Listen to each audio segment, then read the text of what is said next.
Senator Garcia, for what purpose do you rise, ma'am? Mr. President, to ask a few questions of the author. Will Senator Hager yield? Do you want the floor again? No, I'm just teasing. Yes, I'll be happy to yield.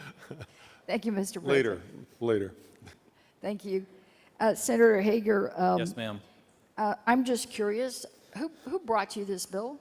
This is a bill that me and my staff have worked on, and then also obviously through the special sessions and at the end of session, I've worked with Senator Taylor and Senator Dool and Senator Patrick as well. But originally, the one you filed, who brought you that bill? Was it Well, that's something that 100 women in your district, 2 doctors? That's something that me and my staff have worked on. We have seen this issue as it has played out in other states, and so therefore, in working on multiple drafts of legislation, numerous drafts over the interim time, because I read a significant amount about this during the interim, and something that I felt passionate about the more I read about it, and so it's something that we've worked on that far as legislation. But I've worked with several of the, for lack of a better word, so-called pro-life groups over the course of the time as well, but that's something that I've worked with them on numerous legislation since I've been in this body, whether it's in the Senate or in the House. So there was not one specific constituent or incident or that No, ma'am. got you to do this? Not so-and-so person said, here, go do this. I don't ever file legislation based on one person. But as the dean asked you, you have talked to women that perhaps have gone through the painful, critical, hard decision of having to seek I have reproductive yes, rights and have an abortion. I have talked to numerous people. Obviously, we've heard even more testimony during the committee hearings that you've sat through as well. And so therefore, it has been a combination of individuals that I've talked to, not just in the last few days, last few months, weeks, but then also the fact of all the cumulative testimony that I've heard and things that I've read. So you, like I did, sat through the hearings, well, here on the floor, the first special session, and then later in the Finance Committee room, the second special session, and heard what I would describe as gut-wrenching, sometimes tearful testimony of hundreds and hundreds of women. I would say it was more than sometimes tearful. Right. And would you say that a lot of those related to cases of incest or rape and also a lot of conditions and of critical medical complications where the life of the mother was at stake? I do not recall hearing any that were a situation of rape or incest. That I do not recall. If you remember them, then please remind me. Well, there was some, because I think the ones particularly related to rape were probably the ones that were more tearful in my mind.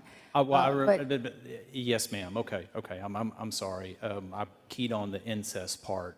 That's the part I do not recall. But yes, well, that's probably even a tougher private personal experience for women to share. So I didn't recall the incest, but I do. Yes, ma'am. I do recall some of the women tragically talking about the situations of rape.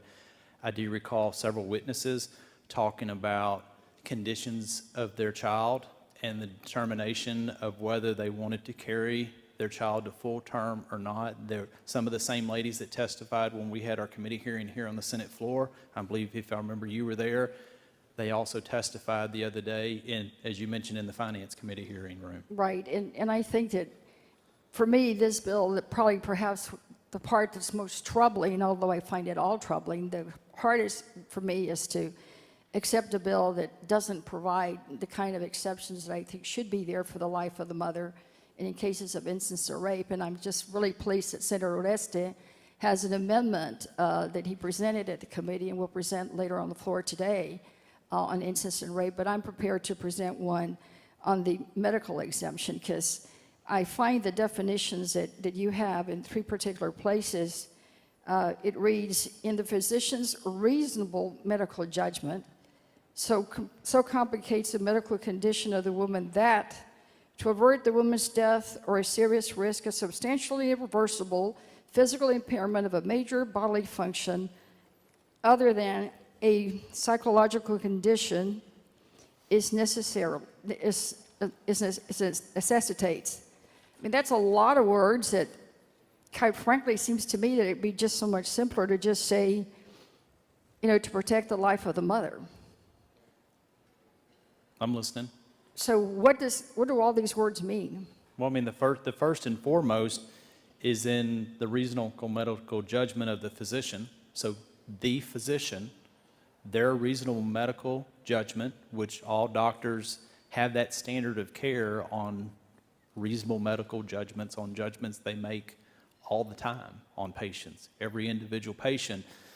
And then it also, as the language that you were talking about, it really, the question is to avert any type of severe harm or harm to the woman, to the mother. If her life is endangered, or is one part, or if there is some function of her body that would be impaired, then it's up to that doctor and their reasonable medical judgment to make a call there. And if so, then the post-fertilization age is not required to be determined.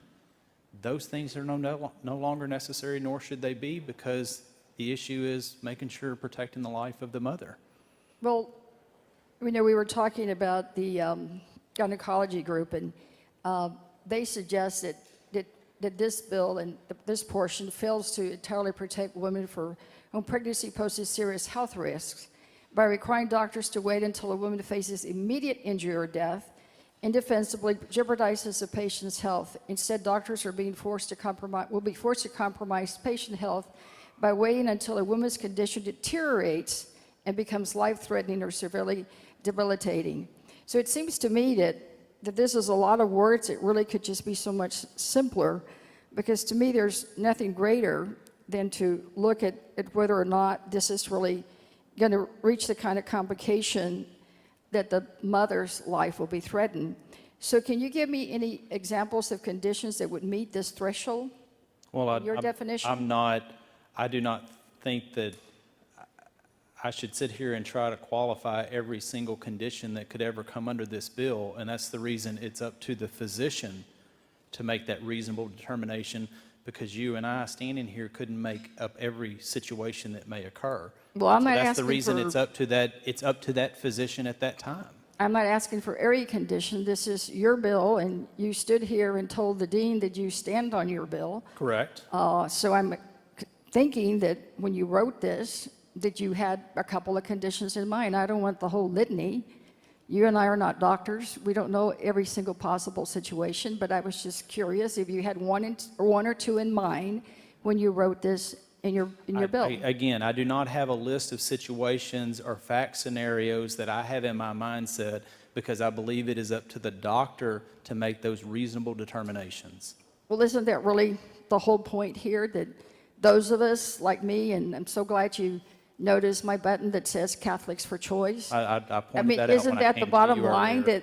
that we should leave all these decisions to the doctor and the patient I believe we have to give in her consultation with her we- maker and her family? we have to give reasonable ability to those doctors to tend to their patients, but I also think it is equally important that we protect children from pain at 20 weeks.